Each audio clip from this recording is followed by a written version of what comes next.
الحمد للہ رب العالمین، الصلاة والسلام علی امام الانبیاء والمرسلین، ثم الصلاة والسلام علی امام الاولیاء الکاملین وعلی آلہما واصحابہما اجمعین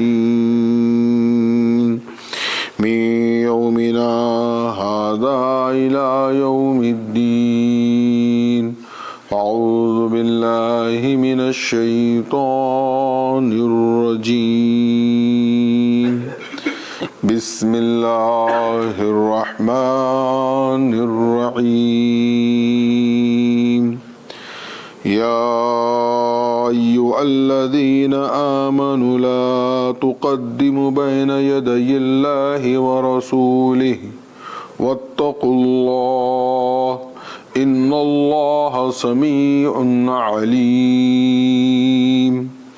يا أيها الذين آمنوا لا ترفعوا أصواتكم فوق صوت النبي ولا تجأروا له بالقول كجهر بعضكم لبعض أن تحبط أعمالكم وأنتم لا تشعرون.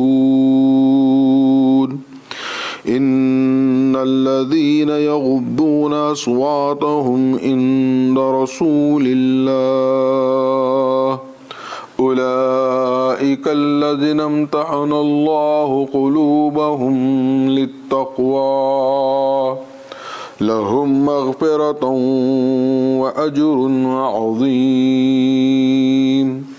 إن الذين ينادونك من وراء الحجرات أكثرهم لا يعقلون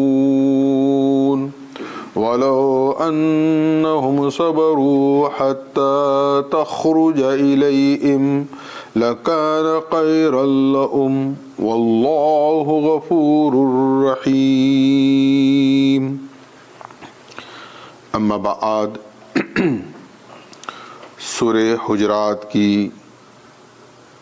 ان ابتدائی آیات میں خلاق کائنات رب اکبر پروردگار عالم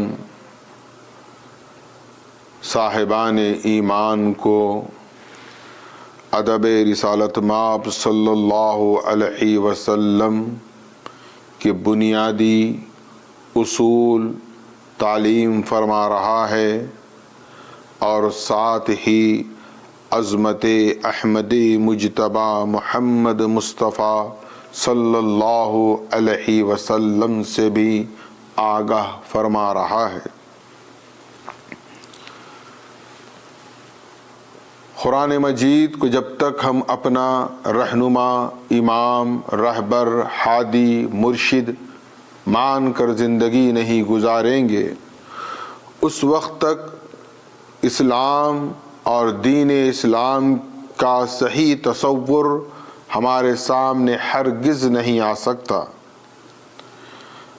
قرآن مجید فرقان حمید میں پروردگار عالم نے سب سے زیادہ جس بات کا زور امت محمدیہ کو عطا کیا ہے ان میں سب سے اہم ہے ادب رسالت مآب صلی اللہ علیہ وسلم. جو لوگ قرآن کے طالب علم ہیں، قرآن کا مطالعہ کرتے ہیں، ان کے سامنے یہ بات اظہر من الشمس کی طرح واضح ہے کہ اللہ نے کہیں پر یہ نہیں فرمایا کہ اگر تم میری نافرمانی کرو گے یا پھر جن عبادتوں کو میں نے تم پر فرض کیا ہے، مثلا نماز، روزہ، حج، زکوٰۃ، ذکر اور دیگر عبادات، اگر وہ نہ کرو گے تو میں تم کو سخت سزا دوں گا. ان تحبط اعمالکم کے الفاظ آپ کو کہیں پر بھی قرآن مجید میں نہیں ملیں گے. ہاں، اگر کوئی ان عبادات کی اطاعت نہیں کرتا، پیروی نہیں کرتا، اس پر عمل نہیں کرتا، تو یقیناً روز محشر تک مہلت ہے اس کے لیے کہ اللہ وہاں پر اس کے لیے جزا اور سزا جو اس کے مقدر میں اعمال اور اس کے خدا کے فضل پر منحصر ہوگا اس کو انعام عطا فرمائے گا۔ ممکن ہے کہ اگر کوئی بے نمازی ہے اس کو کبھی یہ موقع ملے، اللہ اس کو یہ ہدایت دے کہ وہ توبہ کرے، رجوع کرے اللہ سے، اور پھر نمازی وہ پرہیزگار بن جائے۔ یہی حال دیگر عبادات کا ہوگا۔ لیکن ادب رسالت مآب صلی اللہ علیہ وسلم اتنا اہم ہے کہ اگر ذرہ برابر بھی، بال سے باریک برابر بھی کوئی بے ادبی کرتا ہے، گستاخی کرتا ہے، شان محمدی صلی اللہ علیہ وسلم میں یا عظمت مصطفیٰ صلی اللہ علیہ وسلم پر اپنی زبان درازی کرتا ہے، اللہ اس کے لیے کوئی مہلت، کوئی لمحہ مقرر کر نہیں رکھا ہے، بلکہ فرماتا ہے ان تحبط اعمالکم، اللہ جلا کر خاک سر کر دے گا، مٹا دے گا، نہ اس کو اللہ توبہ کی توفیق دے گا، چونکہ وہ تو الزام میں رہے گا کہ میں بڑا متقی ہوں، بڑا پرہیزگار ہوں، میرے پاس عبادتوں کا انبار ہے، روزوں کا انبار ہے، میرے پاس بہت کچھ دینی خدمات کا انبار ہے، لیکن اللہ فرماتا ہے وَأَنْتُمْ لَا تَشْعُرُونَ کہ تمہارے اعمال ہم ایسے مٹا دیں گے کہ تمہیں شعور تک نہیں ہوگا۔ آج ملت اسلامیہ میں اس بات پر زور دیا جاتا ہے کہ عمل کیا جائے، عبادتوں پر زور دیا جاتا ہے، لیکن معاذ اللہ محمد الرسول اللہ صلی اللہ علیہ وسلم کی عظمت اور آپ کے ادب کو لوگ اہمیت نہیں دیتے، بلکہ دانستہ و نادانستہ طور پر یہ جرت اور بے باکی کرتے ہیں۔ ادب رسالت مآب صلی اللہ علیہ وسلم میں بے ادبی کرتے ہوئے کہتے ہیں کہ رسول اللہ صلی اللہ علیہ وسلم بھی معاذ اللہ ہماری ہی طرح انسان تھے، اور کوئی خاص فضیلت نہیں ہے سوائے وہ نبی اور رسول ہیں، اور ہم نبی اور رسول نہیں ہیں۔ سوچے ذرا، تصور کرے یہ کتنی بڑی بے ادبی ہے۔ لیکن اللہ سب سے زیادہ اگر کسی سے محبت کرتا ہے، اللہ کا محبوب ہے محمد صلی اللہ علیہ وسلم، اللہ سب سے زیادہ اپنے حبیب سے محبت کرتا ہے، اور یہ بات خود محمد الرسول اللہ صلی اللہ علیہ وسلم فرماتے ہیں۔ مشکات کی یہ روایت ہے کہ ایک مرتبہ مسجد نبوی میں اصحاب رسول آپس میں گفت و شنید فرما رہے تھے۔ موضوع گفتگو یہ تھا کہ کس نبی کو اللہ نے کیا فضیلت عطا فرمائے۔ صحابہ کے مزاج کو بھی سمجھیں، ان کے افکار کو بھی سمجھیں، ان کی فکر کو بھی سمجھیں۔ یہ نشست میں موضوع گفتگو ہے انبیاء علیہم السلام کی فضیلت۔ ایک صحابی نے کہا کہ پروردگار عالم نے حضرت آدم علیہ نبینا کو سب سے زیادہ فضیلت عطا فرمائی اور انہیں صفی اللہ قرار دیا، اپنا صفی بنایا، صفی اللہ کہا۔ تو دوسرے صحابی نے کہا کہ بے شک آدم صفی اللہ ہیں، لیکن جاننا بھی چاہیے، ماننا بھی چاہیے کہ حضرت ابراہیم خلیل اللہ ہیں، اللہ کے خلیل ہیں۔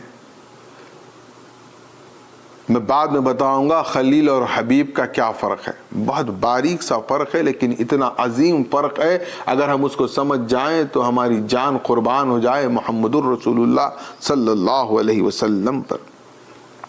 تیسرے نے کہا کہ ابراہیم خلیل اللہ ہیں، حضرت اسماعیل ذبیح اللہ ہیں۔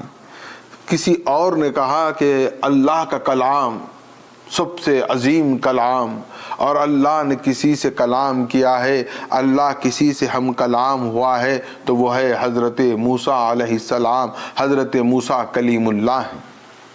اور یہ ساری گفتگو آقا کونین محمد الرسول اللہ صلی اللہ علیہ وسلم اپنے حجرے مبارک میں سماعت فرما رہے کہ میرے اصحاب کیا گفتگو کر رہے ہیں۔ پھر ایک نے کہا کہ موسیٰ کلیم اللہ ہیں، جبکہ یاد ہونا چاہیے حضرت عیسیٰ کو اللہ نے روح اللہ قرار دیا ہے، روح اللہ اللہ کی روح ہے۔ دفعتاً محمد الرسول اللہ صلی اللہ علیہ وسلم اپنے حجر اقدس کا پردہ ہٹا کر باہر